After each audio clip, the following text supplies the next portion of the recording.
Ya, Assalamualaikum, salam sejahtera. Saya ingin menanggapi lah, ada berapa orang ini kadang-kadang masih nggak paham juga bagaimana hidup beragama itu. Ada lagi masih mengatakan, saya dibilang katanya menghibah aib. Saya mau jelaskan apa itu aib atau hibah. Yang dimaksud aib itu apa? Membongkar dosa pribadi atau dosa personal. Misal, ada seorang berlaku dosa minum atau zina, saya ceritakan ke orang, itu di dalam Al-Quran apa? Saya seperti makan bangkai saudara sendiri. Membuka aib personal, itu nggak boleh. Tapi yang saya lakukan sekarang ini, saya nggak pernah membuka aib personal Rizik. Nggak pernah. Yang saya utarakan cuma apa? Ini dosa-dosa sosial. Kalau dosa sosial itu harus diungkapkan. Seperti ada orang mau korupsi, itu harus diungkapkan. Itu bukan membongkar aib. Orang memanfaatkan agama untuk kepentingan politik itu harus dilawan. Itu bukan aib. Lahir lagi setelah ini.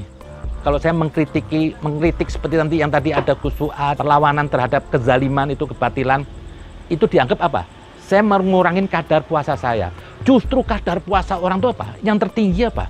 Yang dia punya apa? Punya perhatian terhadap lingkungan. Itu yang hakikat puasa sebenarnya. Malah ada di zaman Nabi, ada peperangan di bulan Ramadan. Bukan dia mendahului perang. Mereka mau diserang. Begitu mau diserang, ya kita angkat pedang sekalipun dalam bulan puasa. Itu perlu dilawan. Jadi bukan berarti terus kalau udah bulan puasa, kita diam melihat orang ini kebatilan. Enggak, justru itu Anda berdosa. Puasa Anda itu dusta. Karena dibilang puasa itu kan mendekat kepada Allah. Lah, kalau Anda mau mendekat kepada Allah, Anda harus menolak kebatilan. Sekalipun berisiko buat Anda. Yang cerdas sedikitlah beragama ini. Anda ini semua yang ngeritik saya karena Anda nggak suka saya mengkritis Rizik. Sampai ada konten saya cuma membahas tentang makna puasa, rahat puasa. Ada yang ngatain anjing babi. Lah ini kan tolol. Saya ngajak puasa ngomong baik. Ada yang ngatain Habib gendeng. Sampai kadang-kadang tertawa. Ini karena sudah ditutup di kebencian. Masa saya nggak ngeritik siapapun, saya bicara hikmah puasa. Karena mereka sudah benci aja sama saya dikutuk situ. Habib bangsat, Habib ini loh. Gimana ini orang? Nah itulah manusia-manusia kerdil. Maka dibilang apa? Janganlah kritik orang bodoh. Karena kalau Anda mengkritik orang bodoh, akan keluarnya apa? Anda dibenci. Tapi kritiklah orang yang berakal. Orang yang berakal Pak, dia akan menyintai. Yang saya heran malah sekarang apa? Saya bicara Ramadan, kok malah ada apresiasi dari saudara saya yang Kristen. Malah yang muslim kadrun-kadrun marah. Mbok Anda pamerkan Islam itu yang indah toh. Tapi saya nggak apa-apa lah. Karena tidak ada suatu zaman itu tanpa orang goblok. Itu ada. Saya nggak marah. Justru saya lihat komen itu ketawa. Nah itu, di bulan Ramadan ini bukan berarti kita harus cuma duduk, ngaji ritual. Ada orang dizalimin, kita diem. Itu justru terkutuk. Berarti apa? Bohong Anda dekat kepada Tuhan. Karena kalau Anda mau dekat kepada Tuhan, tidak boleh di dalam batin ini apa? Saya mau dekat Tuhan, terus ada orang dizalimin, saya diem. Tidak mungkin dalam jiwa ini bersemayam apa? Dekat sama Tuhan, juga menerima kebatilan kita diem. Ini sama aja orang munafik. Bulan puasa itu bukan berarti cuma menahan lapar. Kalau besok ada orang dizalimin, Anda harus marah. Jadi puasa itu bukan hanya terus duduk mengucilkan diri, tidak bersosialisasi. Itu salah. Ada orang cuma ngabisin puasa apa? Tidur 24 jam, nggak keluar rumah. Lah itu bukan ibadah. Bagaimana di saat Anda perut Anda lapar, harusnya apa? Anda lebih sensitif terhadap hal-hal yang menuju ke Tuhan. Anda harus tegakkan keadilan. Kalau Anda sudah menegakkan keadilan, Anda harus berani melawan kebatilan tanpa kompromi. Itulah jalan Tuhan yang sebenarnya. Jangan saya disalahkan, saya buat ini kok bulan puasa malah hibah lagi. Saya jelas loh, saya mau jelas tentang hibah ini capek loh. Hibah itu dosa personal. Membuka aib orang itu nggak boleh. Yang tadi orang dosa personal apa? Yang nggak merugikan orang lain. Seperti orang narkoba, orang zina, itu namanya dosa kepada Allah. Orang dosa personal, dosa pribadi lah. Lah itu tidak boleh diungkap, itu betul aib. Lah ini kalau dosa kemanusiaan, itu harus diungkap. Kalau nggak diungkap, berarti apa? Besok saya rela ada orang dizalimin. Diamnya orang benar, sekalipun dia tidak mendukung kebatilan, itu sama aja apa? Dia pelaku batil dan dapat dua dosa, kata Rasulullah. Dia sebagai pelaku batil dan menyetujui orang berbatil. Jadi kita diam itu dianggap menyetujui. Saya mau jelaskan lagi pada mereka-mereka. Saya nggak marah Anda caci maki.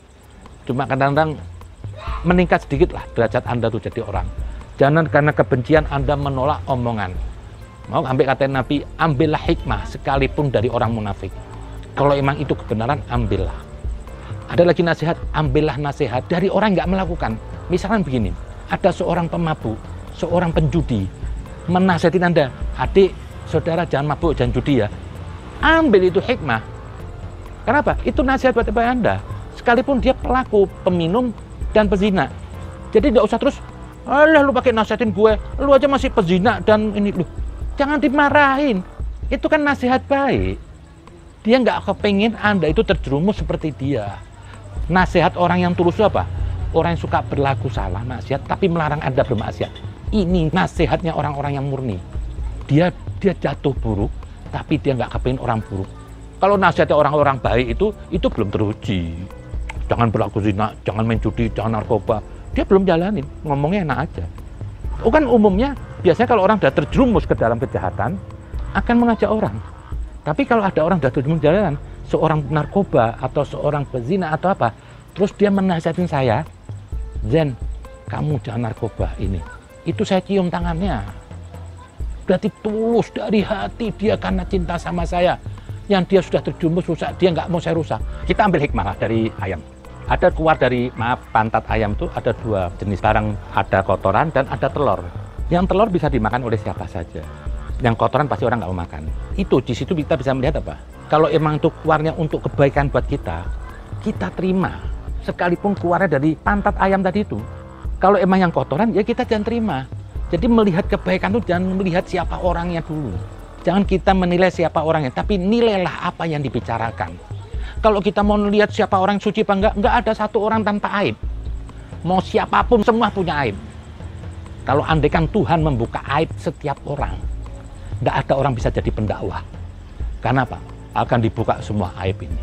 Agama diturunkan itu apa? Untuk menyempurnakan akhlak Anda. Orang yang merasa dirinya masih berdosa, imannya tidak luntur. Tapi kalau ada orang yang merasa, wah, saya sudah beriman, sudah membela umat Islam, itu lahir di egonya. Dan ego akan melunturkan semua amal.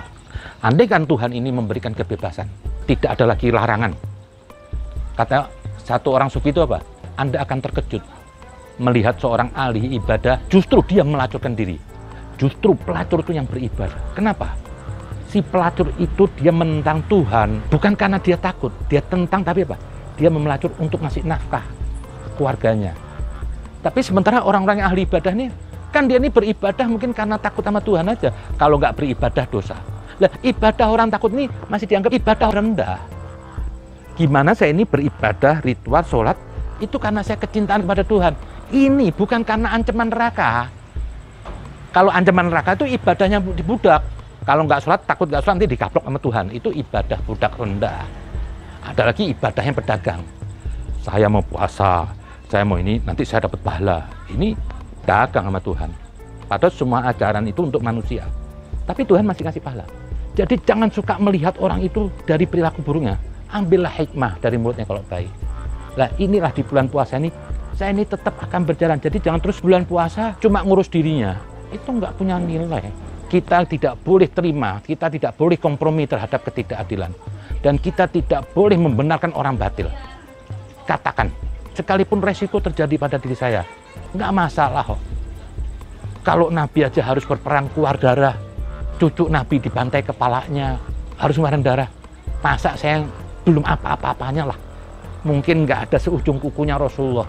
Masa saya takut berkorban untuk membela kesucian agama Rasulullah. Mudah-mudahan apa? Mengantar saya ridho kepada Tuhan. Saya nggak punya amal yang lain. Saya lebih banyak dosa saya. Saya cuma bawa rapot merah kok Tuhan. Tapi saya ingin satu, saya ingin berkorban lah untuk kesucian agama Nabi Muhammad. Itu aja.